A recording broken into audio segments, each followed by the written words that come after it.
Welcome to Challenge 14 of the 30-day challenge. I'm delighted you're here, and the key focus of the next couple of minutes is really around career development. Either how do you manage your own career development, or if you're a coach or a consultant or a leader, how do you support the career development of others? And in a rapidly changing world, the narrative and the description around what career development means is changing. It's adapting. The ground rules are changing. And so here are three practical things that you could be doing. So the first is that organizations, on average, restructure every 18 months.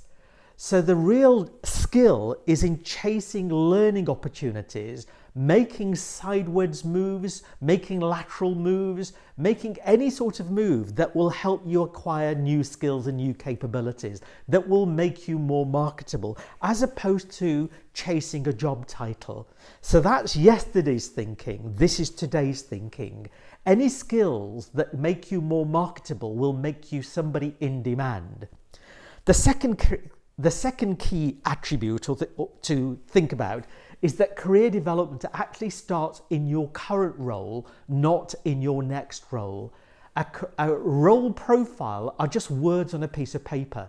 You can actually rescope your responsibilities, you can resize your responsibilities, even though it may not come with a higher pay grade. The key is that it gives you new skills, it gives you new opportunities, it gives you an opportunity of experimenting, of stretching yourself, of taking on new responsibilities, and that's perfectly possible even in your current role.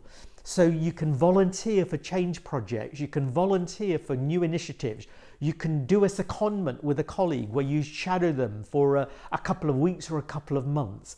But there's nothing stopping you, apart from the limits of your imagination and your courage, to have a conversation with your line manager or with your other key stakeholders around broadening your current responsibilities. And the final thing I'm going to get you to think about is that you don't have to think about being in a similar role for life. I'm going to get you to think about a portfolio career where you could be having multiple roles happening in parallel, where you could be doing a full-time role, but at the same time you could be actually learning and developing new skills. You could be self-employed. You could actually set up a small business alongside your other responsibilities. You could be acting as a mentor for others as a way of developing your skills and stretching yourself. So the portfolio career can be as wide or as narrow as you want it to be. But the idea here is not to be constrained by yesterday's thinking. And therefore career progression is less about promotion. It's more about continually adapting, continually learning, and continually reinventing yourself. I hope you found some of this to be helpful, and I will see you on Challenge 15.